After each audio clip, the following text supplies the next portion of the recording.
Basic बातें की थी रिवैल्यूएशन सरप्लस से रिलेटेड। हमने ये डिस्कस किया था कि हमारे पास जब भी प्रोविजन में चेंज आएगा, ये चेंज हम कहाँ इनकॉर्पोरेट कर देंगे, रिवैल्यूएशन सरप्लस में करेंगे अगर हमारे पास एसेट किस मॉडल पे चल रहा है, रिवैल्यूएशन मॉडल में। ऐसा। अच्छा जी, आज हमारी कौन सी क्लास है? 4th क्लास है।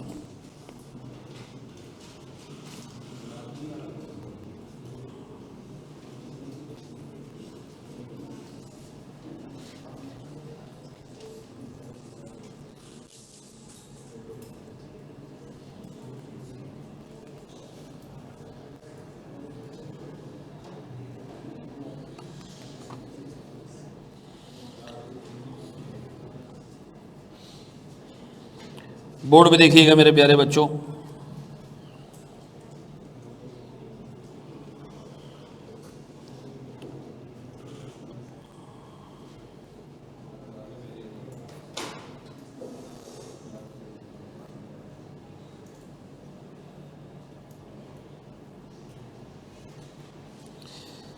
अच्छा मेरे प्यारे बच्चों, मैंने आपको कहा था कि हम एक वर्किंग बना के चलेंगे रिवैल्यूएशन मॉडल में जब भी एसेट होगा। याद आ रहा है?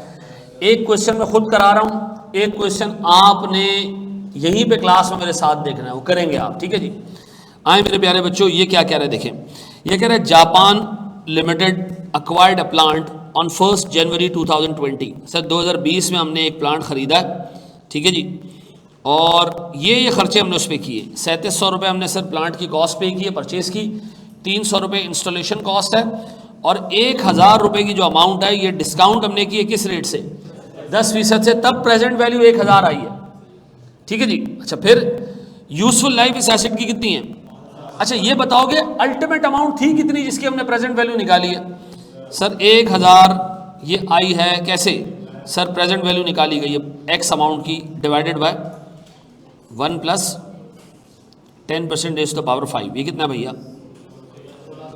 1610 या 1611, एक ही बात है।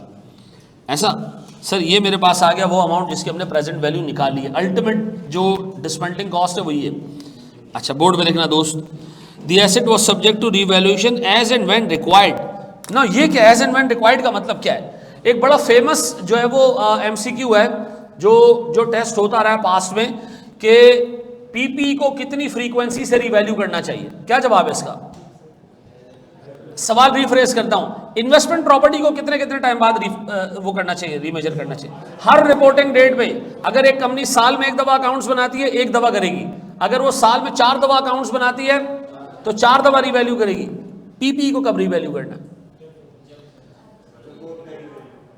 सर जब आपको लगने लगे कि इसकी कैरिंग अमाउंट और फेयर वैल्यू में एक बड़ा डिफरेंस आ चुका है, तब आप उसको रिवैल्यू करें। आपको हर साल रिवैल्यू करने की जरूरत नहीं है, हर रिपोर्टिंग डेट पे रिवैल्यू करने की जरूरत नहीं है। इसको नोट कर लेना, revaluation is required as and when needed. ठीक है जी। एज एंड व्हेन नीडेड का क्या मतलब है? When there is a substantial difference between carrying amount and fair value. अच्छा जी, फिर उसने कहा जी 2020 में इस एसेट को खरीदने के बाद इसकी लाइफ 5 साल है। पहले साल के एंड पे हमने इसको रिवैल्यू किया। गौर से देखना, गौर से देखना, पहले साल के एंड पे हमने क्या किया, इसको रिवैल्यू किया। दूसरे साल के एंड पे लायबिलिटी को रीएस्टिमेट किया, डिस्मेंटलिंग लायबिलिटी को रिवैल्यू नहीं किया। फिर तीसरे साल रिवैल्यू किया। फिर चौथे साल लायबिलिटी को रीएस्टिमेट किया, रिवैल्यू नहीं किया। इस सवाल में जब रिवैल्यूएशन हो रही है तो लायबिलिटी का एस्टिमेट चेंज नहीं हो रहा, और जब लायबिलिटी का एस्टिमेट चेंज हो रहा है तो रिवैल्यू नहीं हो रहा। ये दोनों इवेंट जब एक साथ आएंगे ना, अकाउंटिंग ट्रीटमेंट का बेड़ा गर्क हो जाएगा। वो फिर मैं आपको सिखाऊंगा अभी। ठीक है जी। आपके पेपर में 2 तरह के सवाल आए। जब रिवैल्यूएशन हो रही है तो डिस्मेंटलिंग उससे आगे या पीछे हो रही है, उस वक्त नहीं हो रही है। 2 सवाल आपके पेपर्स में ऐसे हैं जिसमें क्या हुआ है, साथ हुई है। तो फिर आपको ये सोचना पड़ेगा कि पहले रिवैल्यूएशन का इम्पैक्ट लूं या पहले लायबिलिटी का चेंज का इम्पैक्ट लूं। दोनों तरीके मैं आपको क्लास में सिखाऊंगा। आप यकीन करें, लोग ये पूरा स्टैंडर्ड पढ़ लेते हैं, यही नहीं पता होता कि यार इसके अंदर ये काम करना है। तो ये जो हम रिवैल्यूएशन वाला सवाल सॉल्व करें, इसमें रिवैल्यूएशन और जो लायबिलिटी का एस्टिमेट है वो मैंने क्या रखा है, आगे पीछे रखा है, एक साथ नहीं रखा, ठीक है जी। अगले जो सवाल आएंगे उसमें मैं क्या करूंगा, एक साथ रखूंगा। अब मेरे प्यारे बच्चों, नीचे वो कह रहा है जी कैरिंग अमाउंट की मूवमेंट दिखाओ किसके अंदर, पीपी के अंदर। कैरिंग अमाउंट की मूवमेंट दिखाओ किसके अंदर, रीवैल्यूएशन सरप्लस के अंदर। और कैरिंग अमाउंट में मूवमेंट दिखाओ किसकी, प्रोविजन फॉर डिसमेंटलिंग कॉस्ट की। तो मैं काम कर रहा हूं प्यारे भाई, मैं इधर एक वर्किंग बना रहा हूं। वर्किंग में मैं लिख रहा हूं डेट, फिर सर मेरे पास सर डेट के बाद पर्टिकुलर्स आते हैं, फिर सर मेरे पास एसेट का कैरिंग अमाउंट, एसेट के अगेंस्ट रीवैल्यूएशन सरप्लस और पीएनएल। ये वर्किंग मेरे पास आ गई एसेट और फेयर वैल्यू यानी रीवैल्यूएशन से रिलेटेड, ऐसा। अच्छा मेरे प्यारे बच्चों, बराबर में मैं एक और वर्किंग खोल रहा हूं, किस चीज की सर, डेट, पर्टिकुलर्स और मेरे पास अमाउंट। सवाल में बहुत उल्टी सीधी चीजें हैं, आंखें खोल के देखना, मैं फिर रिपीट कर दूं। हाँ जी, आपने खरीदा एसेट कितने में, 5,000 रुपये में है, सारे खर्चे डालने के बाद 5,000 में आया। यहां ये डाल दूं जनाब, 1 जनवरी 20 एक्विजिशन ऑफ एसेट कितने का, 5,000। और इधर 1 जनवरी 20, जी सर मेरे पास सर ओपनिंग बैलेंस ले लें आप, कोई भी नाम दे दें इसको, कितने का जी, 1610 नहीं, 1610 अल्टीमेट वैल्यू है, 1,000 इसकी क्या है प्रेजेंट वैल्यू। एक सेकंड, अस्सलाम वालेकुम जी, हम आदमी ने क्लास में अर्जेंट तो नहीं कुछ नहीं, मैं कह रहा हूँ साइंस स्टैम्प पे तो मेरे पास राउंड स्टैम्प नहीं है ना, ARTD business school and art college की है। मैं आपको 1 मिनट में कॉल कर रहा हूँ। हाँ जी, ये आ गया जी 1,000 और यहाँ पर कितना 5,000। अच्छा, पहले साल के एंड तक 31 दिसंबर तक कोई इवेंट है नहीं, इवेंट सर 31 दिसंबर 2020 पे है रिवैल्यूएशन का, तो पहले 31 दिसंबर 2020 तक आ जाते हैं। ठीक है जी, कैसे आएंगे जी, डेप्रिसिएट करना है सर हमने 31 दिसंबर 2020, कितना जी डेप्रिसिएशन, 1,000 रुपये का डेप्रिसिएशन होगा 5 साल पे अगर हम रखें इसको, ऐसा। कोई और इसके अंदर कोई हिसाब किताब नहीं सर। मेरे पास कितने का एसेट रह गया, 4,000, ये वैल्यू है 31 दिसंबर 2020 की। इधर आओ तो 31 दिसंबर 2020 पे आपने क्या बुक करना है, इंटरेस्ट किस रेट से, कितना आता है जी, 100 रुपये, कितना हो गया ये 1100 रुपये। किसी को इसमें कोई पंचायत, कोई मसला, कोई पंगा, कोई पसूड़ी, नथिंग, पक्का। अब बताओ मेरा एसेट कितने में खड़ा है, 4,000 रुपये, लाइबिलिटी कितने पे खड़ी है, 1,100 रुपये पे। अब मैं जाता हूँ जी, 31 दिसंबर 2020 को एक इवेंट हुआ है कि हमने एसेट को रिवैल्यू किया किस पे, ये अपवर्ड रिवैल्यूशन है या डाउनवर्ड रिवैल्यूशन, अपवर्ड रिवैल्यूशन है, कितने से, ऐसे करूं 31 दिसंबर 2020, मैं कह रहा हूं जी रीवैल्यूएशन कितने से, 800 रुपये से। इधर भी आ जाएगा, इधर भी आ जाएगा। मुझे बताओ इस रीवैल्यूएशन से मेरी लायबिलिटी के सेहत पे कोई फर्क पड़ेगा, नहीं सर। ये कितना हो जाएगा 4,800, ये कितना हो जाएगा 800। लायबिलिटी अपनी जगह पे 1,100 रुपये पे वैसे ही मौजूद है, किसी को इसमें कोई मसला, कोई पंचायत, कोई पसूड़ी, कोई पंगा, कोई प्रॉब्लम, नथिंग। चलो जी, 31 दिसंबर 20 पे ये लायबिलिटी इतने पे थी, और यही 31 दिसंबर 20 आफ्टर रिवैल्यूएशन हमारी अमाउंट्स यहाँ खड़ी है। 1 साल मुकम्मल हो गया, डन। अब हम जा रहे हैं सर किस पे, सेकेंड ईयर पे। सेकेंड ईयर में एक और पेन से कर रहा हूँ सर। मुझे बताएं अब अगले साल क्या करेंगे, 31 दिसंबर 2021 पे कोई है, इवेंट है सर, लायबिलिटी रीमेजर हो रही है। पहले 31 दिसंबर 2021 तक पहुंच तो जाओ, क्या करें हम, डेप्रिशिएट करें, कितने से, डिवाइडेड बाय 4 करें या 5 करें, क्योंकि 4 साल की लाइफ रह गई है, कितने 1,200। मैंने कहा था रीवैल्यूएशन को भी क्या करना, डिवाइड बाय 4 कर देना, कितना, ऐसा। ये बात समझ आती है। अच्छा, ये दो तो निकल गया सर। उधर क्या होगा, उधर 31 दिसंबर 2021 पे इंटरेस्ट बुक होगा, कितने से, 10% से क्या आ रहा है 110। कितना हो गया जी बैलेंस सर, 1210, 1210। ये आ गया सर मेरे पास 31 दिसंबर 2021 पे आफ्टर इंटरेस्ट ये बैलेंस आ गया।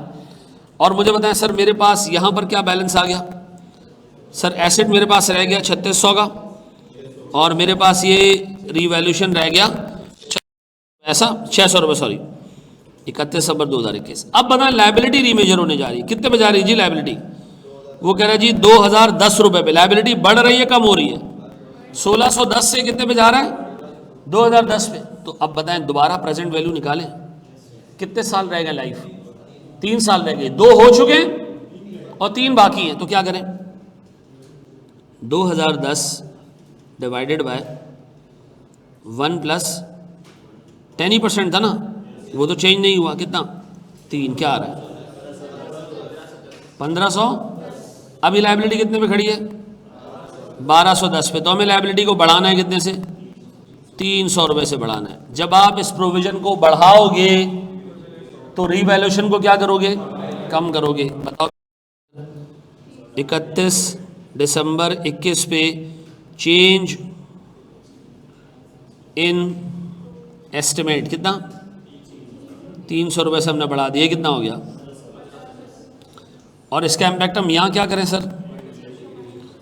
31 दिसंबर 21 चेंज इन एस्टिमेट, एसेट में से 300 माइनस करें? नहीं सर, किस में से? रीवैल्यूएशन में। ऐसा मेरे प्यारे बच्चों बोर्ड पे देखो क्या आ रहा है? 3600। ये कितना रह गया? 300। ये कितना रह गया? 1510। किस तारीख को? 31 दिसंबर 2021। अब तक कोई तुम्हें चैलेंज फील हुआ है इसके अंदर? सीधा सीधा मामला चल रहा है ऐसा? ये यहां तक कॉपी कर रहे हो या मैं सवाल एंड तक पहुंचा दूं? पक्का किसी बच्चे को कोई मसला तो नहीं हो रहा ना? सर तो नहीं घूम रहा ना किसी का? अच्छा अब बताओ सर, हम यहां आ चुके हैं, 2 साल गुजर चुके हैं, अब क्या हुआ जी? फिर वो कह रहे हैं जी तीसरे साल के एंड पे एसेट रीवैल्यू हो रहा है। पहले तो तीसरे साल के एंड तक चले जाओ। क्या करूं मैं? 31 दिसंबर 2022 क्या करूं सर मैं? डेप्रिसिएशन कितने साल लाइफ रह गई है? 3 साल। तो क्या करूं मैं? 1200। ये डेप्रिशिएट कर रहे हो तो इसको भी डेप्रिशिएट करोगे, डिवाइड बाय 3 कर देना। ऐसा क्या बच गया सर? इधर 2400 और इधर क्या बच गया? 200। ऐसा इधर क्या करूं सर मैं? इंटरेस्ट किस रेट से? 10% से निकालो। 151 क्या रह गया? 1661 पक्का? ये क्या आ गया सर मेरे पास? 31 दिसंबर 22। अब एसेट रीवैल्यू होने जा रहा है, और ये जो रीवैल्यू हो रहा है ना भैया, ये हो रहा है पहली दफा डाउनवर्ड्स। कहां क्या रीवैल्यू हो रहा है? डाउनवर्ड। अब बताओ डाउनवर्ड रीवैल्यू करना है, 1800 पे लेकर आना एसेट को। अगर मेरे बच्चों में 1800 पे लेकर आता हूं एसेट को तो क्या होगा? लॉस आ जाएगा। बोर्ड पे देखना सर, मैं रीवैल्यू कर रहा हूं इसको कितने से? अच्छा ये मैक्सिमम कितना लॉस बर्दाश्त कर सकता है? अच्छा बाकी हमने एक पीएनएल का कॉलम बनाया हुआ है, यहां आ जाएगा 400। ऐसा किसी को कोई इशू, मसला, पंचायत, पसूड़ी, पंगा, प्रॉब्लम, नथिंग? अच्छा जी इधर क्या करेंगे? इधर आप sir as usual interest book करेंगे, कुछ नहीं करना आपको। कितना जी? पक्का जी? मुझे बताएं हम कहाँ कितने पे आ चुके हैं? 1827। सर जब साल ख़त्म हुआ ना हमारा 2023 का, तो हम खड़े हुए थे 1800 रुपये पे, और हमारे पास 400 रुपये का loss profit and loss account में चार्ज हो गया था। ऐसा यही है क्या चीज़? 2030 की? अच्छा 22 पे हुई, हमने आगे ही कर दिया। चलो खैर इसको हटा दो भाई। फिर 2022 खत्म हो गया। 2022 पे हमने डेप्रिसिएशन बुक किया, फिर हमने रीवैल्यू कर लिया। सही है ना? 22 हमारा 3rd ईयर है ना यार, 22 हमारा 3rd ईयर है ना। वो हमने गलती से 23 लिख दिया था, यहां भी सही कर दें। ऐसा कितने साल गुजर चुके हैं एसेट को? अब बताएं आप एक लॉस कैरी कर रहे हैं अपने साथ, कितने का? 400 रुपए का। एक तकलीफ, एक दिल में गम है कि हमें लॉस हुआ है, कितने का? 400 रुपए का। इसका फायदा भी होगा, अगले सालों का डेप्रिसिएशन क्या हो जाएगा? कम हो जाएगा। अगले साल का डेप्रिसिएशन क्या हो जाएगा? अच्छा अब बताओ, मैं यहां पर भी 2022 पे खड़ा हूं, यहां पर भी 2022 में खड़ा हूं। मैं सर नेक्स्ट ईयर जा रहा हूं, किस उसमें जा रहा हूं, 31 दिसंबर 2023। नजर आ रहा है साफ? बताओ मैं डेप्रिशिएट करूं, कितने साल लाइफ रह गई है? 2 साल। 4 नहीं रह गई है, 4 हो गए। कितना?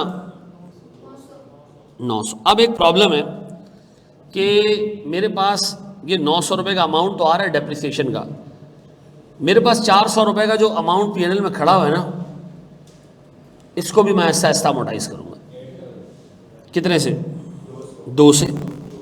इसकी कोई एंट्री पास नहीं होगी। हाँ, एंट्री सिर्फ किसकी पास होगी? डेप्रिसिएशन की। किसकी? अब मुझे एक बात बताओ, ये डेप्रिसिएशन 900 रुपए का जो हो गया है, कम हो गया है, कम हो गया डेप्रिसिएशन। क्यों कम हुआ डेप्रिसिएशन? क्योंकि आपने सर लॉस बुक किया है और उस लॉस की वजह से आपका डेप्रिसिएशन क्या हो गया है? कम हो गया है। तो हम ये कह रहे हैं कि जनाब जो 400 रुपए का लॉस हुआ था ना हमें लास्ट ईयर, तो हमें थोड़ा सा रिलीफ मिल गया। किसकी वजह से? रिड्यूस डेप्रिसिएशन की वजह से। तो आपने इस लॉस को भी क्या करना है? अब बताएं सर, मेरे पास इसकी कोई एंट्री पास होती है? नहीं सर, एंट्री सिर्फ किसकी पास होगी? डेप्रिसिएशन की। कम डेप्रिसिएशन बुक करना इटसेल्फ इनफ है ये जस्टिफाई करने के लिए कि हमें 200 रुपए का क्या हुआ है? फायदा हुआ है। 400 का लॉस हुआ था, इस साल हमें डेप्रिसिएशन कम बुक करके फायदा हो गया। अब मेरा एक सवाल है सर, इधर क्या होगा? इधर कुछ नहीं होगा। आप इंटरेस्ट बुक कर ले, कितने का? कितने का भाई? 10% का। कितना? 166। कितना हो जाएगा बैलेंस? 18। अब बात आती है जनाब 31 दिसंबर 2023 पे कोई और इवेंट हुआ है? हाँ सर, इवेंट हुआ है। किसका? लायबिलिटी रीअसेस हुई है, 1277 पे आ चुकी है। प्रोविजन का अमाउंट, टोटल अमाउंट 1277 पे आ चुका है। मुझे बताएं इसकी प्रेजेंट वैल्यू निकालूं, कितनी लाइफ रह गई है? 1 साल। तो मैं इसको सिंपली क्या करूं? 1.1 से डिवाइड कर दूं। क्या आ रहा है देखो? 1। अब बताओ 1661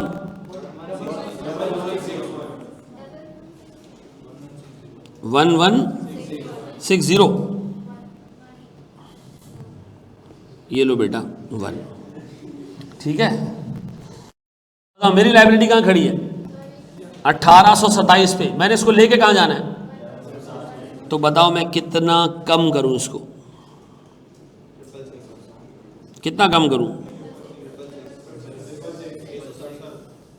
और कितना रह जाएगा ये? 11। अच्छा, मेरा सवाल है, मेरे पास एसेट कितने का रह गया? 900 रुपए का। लॉस कितने का रह गया? अब बताओ भैया, 666 रुपए से प्रोविजन कम हो रहा है, फायदा हो रहा है। आपने रीवैल्यूएशन को, अच्छा रीवैल्यूएशन पे जब मैं जा रहा हूं तो मुझे 200 रुपए का क्या नजर आ रहा है? लॉस नजर आ रहा है। 200 रुपए का क्या नजर आ रहा है? तो सर मैं क्या करूंगा, मैं इसमें किस तरीके से पैसे डालूं? 31 दिसंबर 2023 पे कैसे डालूं सर पैसे? Change in estimate. एसेट में कितना ऐड करूं? कुछ नहीं सर। 666 रुपए। सर आप 200 रुपए यहां डाल दें, और सर मेरे पास 466 रुपए यहां डाल दें। ऐसा 466 रुपए आप यहां डाल दें, ऐसा है। अब बताओ मेरे प्यारे बच्चों, यहां क्या बैलेंस रह गया? यहां रह गया 900। यहां क्या आ गया? यहां क्या हो गया? 0। और वहां बैलेंस एज इट इज आ रहा है। आपको इस पूरे सवाल में बस ये दिमाग में रखना है कि अगर आप पीएनएल में लॉस लेके खड़े हुए तो जब रिवैल्यूएशन गेन आएगा तो पहले क्या करोगे?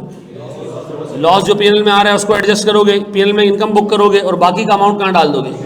और अगर सर आपकी लायबिलिटी जो है वो बढ़ रही हुई तो पहले रिवैल्यूएशन को उड़ाओगे और जो बाकी बच गया उसको कहां डाल दोगे? पीएनएल में डाल दोगे। ऐसा है, ये कर लोगे मैनेज? आपके एग्जामिनर ने बहुत तीर मारा, पता है क्या किया है? जो सबसे मुश्किल सवाल है आपके पास पेपर का, उसने किया ये कि एक एसेट खरीदा, रीवैल्यू नहीं किया उसने, पहले साल के एंड पे ही लायबिलिटी रीएस्टिमेट कर दी। तो आपने वही ट्रीटमेंट रखना है, आपने रीवैल्यूएशन सरप्लस क्रिएट कर देना है, कोई टेंशन नहीं है, आपको घबराने की जरूरत नहीं है। अब बताओ जब प्रोविजन का चेंज कहाँ डालेंगे हम? सर चाहे रीवैल्यूएशन होने से पहले ही जो है वो एस्टिमेट का चेंज आ जाए, हमने अकाउंटिंग यही करनी है। अब मेरा एक सवाल है सर, गौर से सुनना, मैं आपसे बड़ा एक बेसिक सा सवाल पूछ रहा हूँ, 2 चीज़ें मैं आपसे जानना चाह रहा हूँ। जब ये लायबिलिटी का चेंज आया, ये वाला, आपने इसको कहाँ इनकॉर्पोरेट किया? रीवैल्यूएशन सरप्लस में। अच्छा, फिर ये रीवैल्यूएशन का जो लॉस आया ये भी आपने रिकॉर्ड किया। फिर सर ये जो तीसरा हिसाब किताब आया ये भी आपने रिकॉर्ड किया। मैं ये जानना चाह रहा हूँ इसकी मुझे जर्नल एंट्री पास करके दे दो पहले। क्या जर्नल एंट्री पास की होगी हमने? 31 दिसंबर 2021 पे क्या एंट्री पास की होगी? सर हमारे पास रीवैल्यूएशन सरप्लस कम हुआ है, कितने से? 300 से। और हमने प्रोविजन को क्या किया होगा? इंक्रीज कर दिया होगा, कितने से? 300 रुपये से। इसमें कोई मसला किसी का? अच्छा, ये एंट्री कैसे पास की होगी आपने रीवैल्यू करने वाली? 31 दिसंबर 2022 पे क्या किया होगा हमने? सर हमने पीपी को डाउनवर्ड रीवैल्यू किया, कितने से? 600 रुपये से। फिर हमने रीवैल्यूएशन सरप्लस ख़त्म किया, कितने से? 200 रुपये से। और सर रीवैल्यूएशन लॉस कहाँ पर? पीएनएल, कितने का? 400 रुपये का। डन। 31 दिसंबर 2021, 31 दिसंबर 2022 और 23 पे क्या किया? आपका प्रोविजन कम हुआ है, कितने से? 666 से। फिर रीवैल्यूएशन इनकम कितने की? 200 रुपये की। और रीवैल्यूएशन सरप्लस कितने से? ये सरप्लस क्या है सर? ये ओसीआई में जाएगा मनुष्यों, और ये पीएनएल में जाएगा। आपने 200 रुपये की इनकम बुक करनी है और 466 रुपये का आपने क्या करना है? अब सर ये एकमात्र सवाल आप कॉपी कर रहे हैं और अगला सवाल मैं आपको दे रहा हूं करने के लिए, और उसकी जनरल एंट्रीज भी आपने साथ ही पास करनी है। ये नज़र आ रहा है आप ये कितने मार्क्स का सवाल होना चाहिए?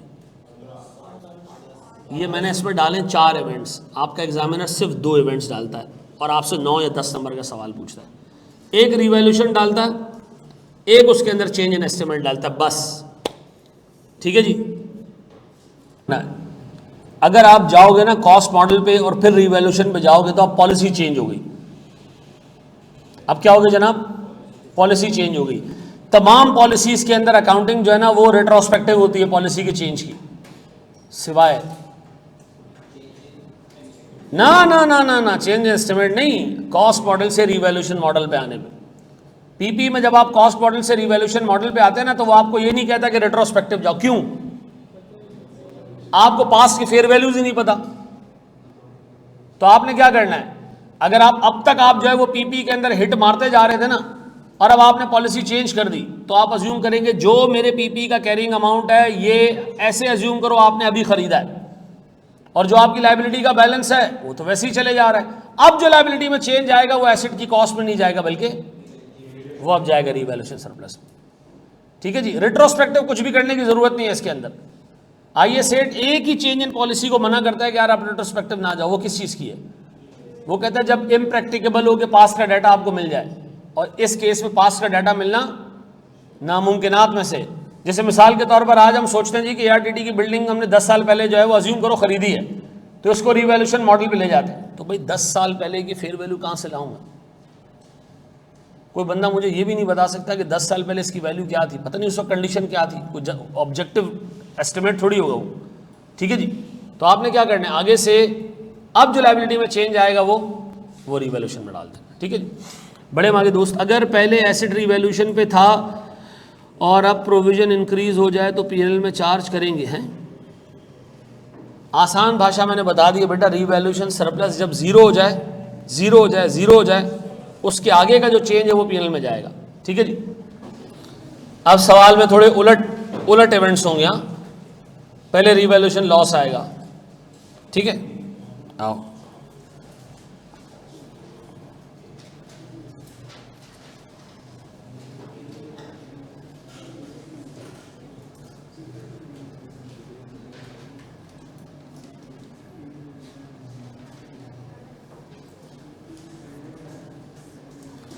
यार एक बात बताओ, ये जो सवाल में वर्ड लिखा हुआ है, इस सवाल में लिखा हुआ है जी estimated amount of dismantling cost, ये प्रेजेंट वैल्यू है या ये फुल वैल्यू है? वेरी गुड सर, ये फुल वैल्यू है। ठीक है जी? ये दिमाग में रखिएगा, शाबाश जी। अच्छा चलो, आओ ये कह रहे हैं जी following is the acquisition cost and other data of a machine acquired by Zubair limited on 1 January 2019। Sir 6200 रुपये की हमने एक्विजिशन की है इंस्टॉलेशन कॉस्ट समेत, और 2645 को हम डिवाइड कर रहे हैं 1 + 8% रेज़ टू द पावर 5 से, क्या आ रहा है 1800। तो इसका मतलब है उर्दू ज़ुबान में डेट है हमारे पास, पर्टिकुलर है, पर्टिकुलर्स के बाद carrying amount, revaluation surplus, PNL, यहाँ से एक और वर्किंग शुरू, और ये वर्किंग किसकी है जनाब,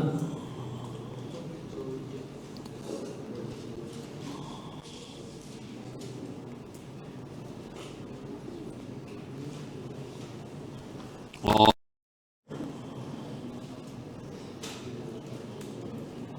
सबसे पहले मेरे प्यारे बच्चों बताओ, हमने जो एसेट ख़रीदा है ये 1 जनवरी 2019 को ना,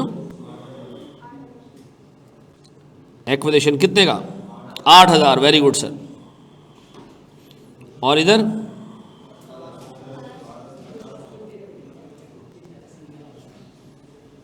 1800 ना। चलो 1 जनवरी तक तो काम हो गया, आगे बढ़ते हैं जी। 31 दिसंबर तक आए ज़रा, पहुँचाएँ ज़रा सर, डेप्रिशिएट कर दूं, डिवाइडेड बाय 5 ना, कितने 1600 रुपये सर। ये करने के बाद मेरे पास एसेट कितने का रह गया 6400 रुपये का, ठीक है जी। और इस तरफ आऊँ तो सर मेरे पास 31 दिसंबर 2019 में मेरे प्यारे बच्चों इंटरेस्ट लगेगा किस रेट से, 8% से। लगाओ सर 1800 में 8%, 144, तो ये हो जाएगा मेरा 1944।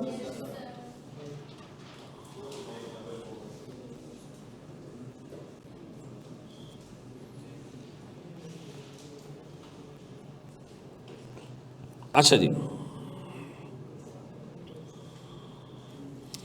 अब हम बात करते हैं जी, हमारे पास एसेट रिवैल्यू हो रहा है कितने पे 6000 पे। अच्छा हम तो 6400 पे खड़े, तो इस पे हमारे पास लॉस आ जाएगा ऐसा।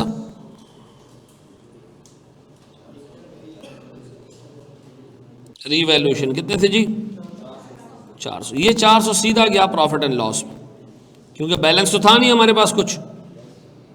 ये कितना रह गया जी 6000 नील और 400 रुपये, डन हो गया। किसी को कोई कंफ्यूजन, मसला, पंचायत, पसूड़ी, पंगा, प्रॉब्लम, नथिंग। आगे आओ जी। अब इसके बाद सर आपने लायबिलिटी को रीमेजर किया, लेकिन पहले 1 साल आगे आ जाओ। किस पे आ जाऊं सर मैं, 31 दिसंबर 2020।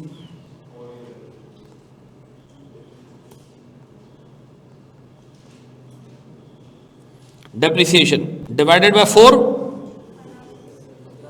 1500, और इसका भी आप क्या करोगे, ये लॉस भी आप क्या कर दोगे, अकॉर्डिंगली कम कर दोगे, कितने से 100 रुपये से। इधर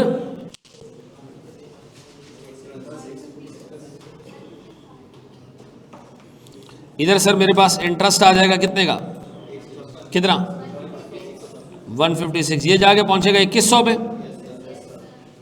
ये जाके पहुंचेगा 2100 पे ऐसा।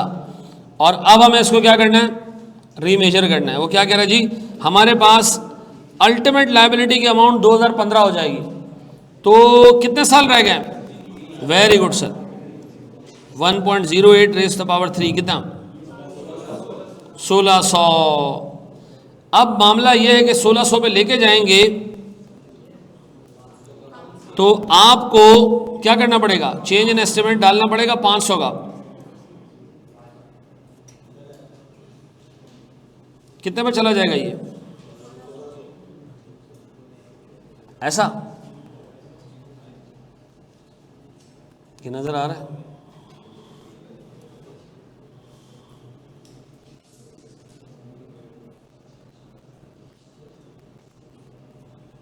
सही है। अच्छा जी, अब मुझे बताएं सर इसका क्या करूं, यहाँ क्या करूं मैं। यहाँ सर मेरे पास एक तो 4500 रुपये की अमाउंट यहाँ आ रही थी, यहाँ कितनी थी 300 नेगेटिव, और चेंज कितने का है, तो मैं क्या करूं 31 दिसंबर 2020 पे चेंज इन एस्टिमेट के नाम पे इस 300 को सेट ऑफ करूं कितने से 300 से, और रीवैल्यूएशन में डाल दूं कितना 200। ये कितने लोगों ने सही कर लिया था, बस यही मैं आपको सिखाना चाह रहा था। आई होप ये आपको मुश्किल नहीं लगे। ये कहानी होगी ख़त्म, डन हो गया। इस साइड पे हम दोनों पे 31 दिसंबर 2020 तक आ चुके हैं, 2 साल गुजर चुके हैं। फिर क्या होने जा रहा है? 31 दिसंबर 2021 पे हमने 3600 पे जाना है, तो पहले 31 दिसंबर 2021 पे डेप्रिसिएशन बुक कर लो सर, डिवाइडेड बाय 3 कर लें, 1500। इधर भी ऐसा, क्या बच गया इधर? 3000, इधर 133, इधर कुछ नहीं। इधर क्या करें सर? इंटरेस्ट नहीं बुक करोगे? 8% के हिसाब से कितना, क्या हो गया जी? यही चाहे ये सर 21 को आपने अभी तक फारिग नहीं किया है सर, 3600 रुपये पे जा रहा है एसेट सर, हम तो 3000 पे खड़े, क्या करें? बढ़ाऊं इसको, अपसाइड पे लेके जाऊं सर? कितना?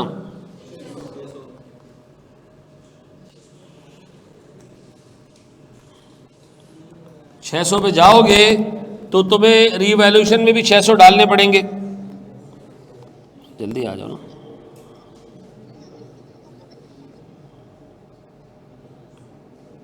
जल्दी आ जाओ यार। ओके, ऐसे ही मेरे बच्चों। अब बताओ और कुछ है इसके अंदर? 31 दिसंबर 2021 में नहीं, अब हम किस पे जा रहे हैं? 31 दिसंबर 2022 पे। और इसमें क्या हो रहा है?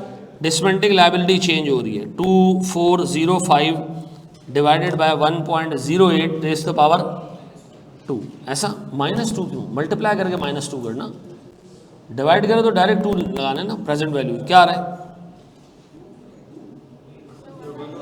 अच्छा 1 है, सॉरी, एक साल हो चुका, ठीक है। 1 साल हमने रिवैल्यूएशन की, 1 साल ये किया ना। क्या आ रहा है? कितना? 2200 227, यही है।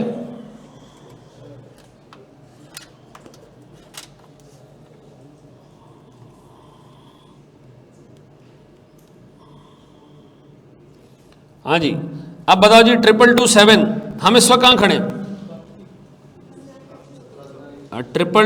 227 या 8 कर लो तो मुझे बताएं 31 दिसंबर 2022 पे। ऐसा सही किया मैंने सर? पहले इंटरेस्ट एक्सपेंस बुक करेंगे। अच्छा करें सर, मेरे पास 31 दिसंबर 2022 कितना जी? 8% से कितना आ रहा है मेरे बच्चों? 138। बेटा 1728 का 8% निकालो, देखो कैलकुलेटर क्या बता रहा है। 138 क्या आ रही है? 1866। या अल्लाह तेरा शुक्र है। 31 दिसंबर 2022 पे क्या करूं मैं? चेंज इन एस्टिमेट इतने पे करें कि इसको ले जाएं 2227 पे, 360। अब ये कम हो रहा है तो दूसरी तरफ हमारे पास क्या होगा? रिवैल्यूएशन और बढ़ेगा सर। कितना?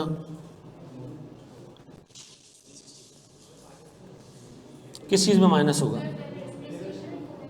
अच्छा इसमें हमने डेप्रिसिएशन अभी तक चार्ज ही नहीं किया ना। इन्ना लिल्लाहि व इन्ना इलैहि राजिऊन पहले बुक करें सर डेप्रिसिएशन, लेकिन इस दफ़ा डिवाइडेड बाय कितना? 1800। इधर भी डिवाइडेड बाय 2,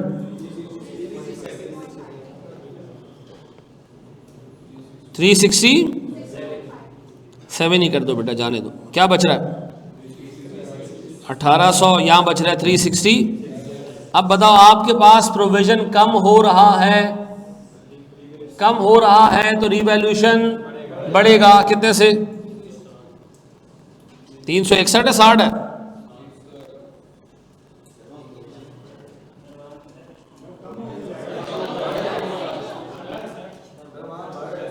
अरे यार तुम लोग भी मुझे मैथ्स के अंदर फंसा ही जाओ।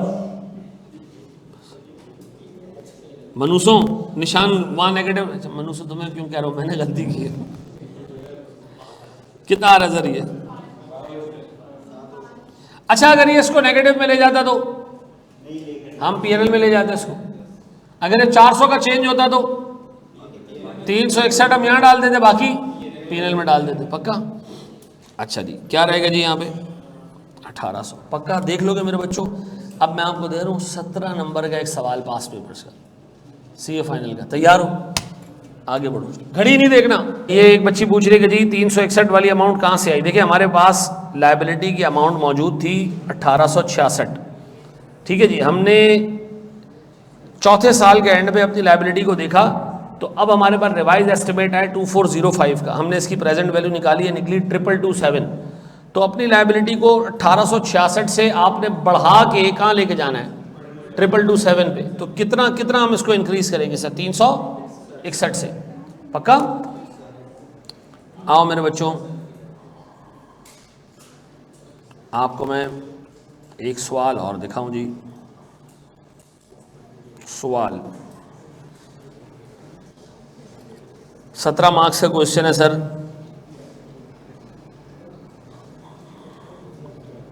देखिए बाज़ औक़ात ना टीचर ऐसे बताता है 17 मार्क्स का सवाल है, जान ही नहीं है इस सवाल में, ठीक है जी।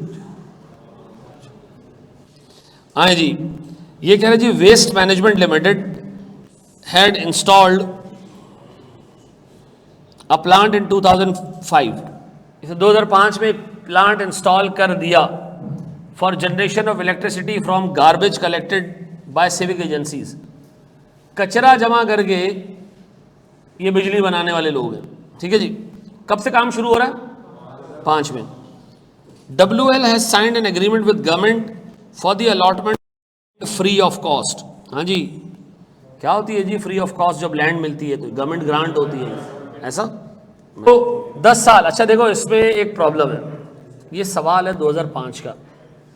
उस टाइम पे गवर्नमेंट ग्रांट के स्टैंडर्ड को लोग इतना सीरियस नहीं लेते थे, तो गवर्नमेंट जब ज़मीन देती थी ना फ्री ऑफ कॉस्ट, तो लोग उसको रिकॉर्ड ही नहीं करते थे। क्यों? वो कहते थे एक तरफ लैंड डेबिट होगी, दूसरी तरफ डेफर्ड ग्रांट इनकम क्रेडिट होगी, तो नेट कर देते हैं, दिखाते ही नहीं है, ठीक है जी। तो वो दिखाते ही नहीं थे, हत्ता कि ये ट्रीटमेंट गलत है। डेफर्ड ग्रांट इनकम को सेकेंडरी कंडीशन पे आप क्या करेंगे? P&L में लेके जाएंगे, लेकिन जब आप इसको नेट ही कर देंगे तो गायब हो गया एसेट। तो इस सवाल में एग्जामिनर ने ये अज्यूम किया हुआ है कि हमारे पास ज़मीन गायब है, ज़मीन गायब है, हमने रिकॉर्ड ही नहीं की, ठीक है जी। However, WML has agreed to restore the site at the end of the agreement। अब बताओ हम साइट पे क्या बना रहे हैं कि हम इसको रिस्टोर करें? ज़मीन तो रिकॉर्ड नहीं हो रही हमारी बुक्स में। ये देखें ना क्या लिखा है, प्लांट। तो इसका मतलब है हमने प्लांट को रिकॉर्ड करना है, खाली ज़मीन समेत प्लांट को रिकॉर्ड नहीं करना है, ठीक है जी। वैसे ज़मीन को उससे वैल्यू दी भी नहीं है, ठीक है। अच्छा खैर, कब खरीदा हमने प्लांट? 2005 में। वो कह रहे हैं initial cost of the plant was 80 million. कितना? 80 million. It was estimated that the site restoration cost would amount to 10 million. ये आपने पे करना है कब? 10 साल बाद, ठीक है। Policy of the company is to measure its plant property and equipment under revaluation model. कोई टेंशन वाली बात नहीं है।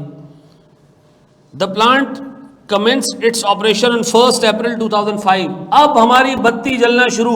ओ भाई ये तो साल के बीच की बात कर रहा है। नहीं, ऐसा नहीं है, यहाँ गारंटी क्या है? 31 मार्च। तो आपको घबराने की जरूरत नहीं है, ठीक है जी। तो ये साल का कौन सा दिन है? पहला दिन है, ठीक है जी। डिस्काउंट रेट क्या जी? मुझे बताएं, इन 3 इंफॉर्मेशन से आपको क्या मिलेगा? आपको एसेट मिला 80 रुपए का, डिस्मेंटलिंग 10 रुपए की, ये प्रेजेंट वैल्यू निकाल लेना 10 साल पे। किस रेट से? 10% से। डे 1 पे एसेट कैपिटलाइज हो जाएगा। चलो जी, ऑन 31 मार्च 2007, कितने साल बाद? 2 साल बाद उसने कहा हमने एसेट को रीवैल्यू किया, कितने पे? 70 पे। हमने कहा ठीक है। ऑन 31 मार्च 2009 उसने कहा जी हमारे पास डिस्काउंट रेट तब्दील हो गया, यानी लायबिलिटी की वैल्यू चेंज हो गई। तो 7 पे हमने रीवैल्यू किया, 9 पे हमने जो है वो लायबिलिटी को रीएस्टिमेट किया, फिर हमने 11 पे लायबिलिटी को दोबारा रीएस्टिमेट किया। हमारे पास अल्टीमेट अमाउंट 10 मिलियन की जगह 14 मिलियन पे चली गई, ठीक है जी। तो इधर तीन चीज़ों का आपने अकाउंट फॉर करना है, एक रीवैल्यूएशन और 2 दफ़ा लायबिलिटी का एस्टिमेट चेंज, ठीक है जी। उसने कहा जी एसेट की लाइफ 10 साल है। हमने कहा वो तो हमें पता है। और उसने कहा जनाब appropriate adjustment have been recorded up to 31 March 2010 उसने कहा 2010 तक की आप अकाउंटिंग नहीं करें, अकाउंटिंग मुझे कब की करके दें, 2011 की। हमने कहा भाई 2010 तक की अगर अकाउंटिंग नहीं करेंगे तो 11 की फिगर हमारा बाप भी नहीं निकाल सकता। तो आपने वो टेबल बनाना है कहाँ तक, 11 तक, लेकिन एंट्रीज किसकी पास करनी है, सिर्फ 11 की एंट्रीज पास करनी। डन है, कर लोगे इसको, बहुत सीधा सिटर क्वेश्चन है, कुछ नहीं है इसमें। एक दफा एसेट रीवैल्यू हो रहा है और 2 दफा क्या हो रहा है, प्रोविजन का अमाउंट चेंज हो रहा है, बस और कुछ भी नहीं है। ठीक है जी, ये क्वेश्चन सीए फाइनल में एक जमाने में बड़ा क्वेश्चन समझा जाता था, लेकिन अब देखें आपका कैफ का लेवल ऐसा हो गया कि आपको ये भी छोटा लग रहा है कि यार ठीक है ये तो नॉर्मल सा सवाल है, इसमें क्या ऐसी चीज़ है। ऐसा कर लोगे घर जाके। थैंक यू वेरी मच जी, यहाँ ऑफ कर लेते हैं, ठीक है।